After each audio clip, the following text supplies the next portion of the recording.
Now I'd like to show you how to clean your green bags. I'm going to take the produce out because I'm going to use this lettuce for a nice salad.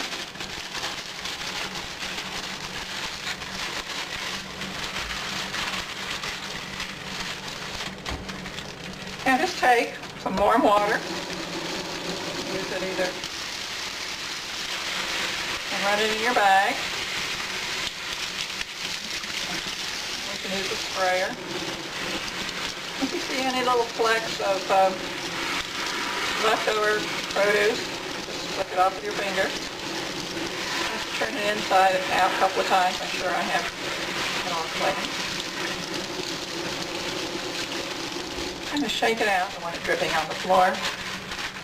And I just use these magnetic clips and hang it here on the fridge to dry.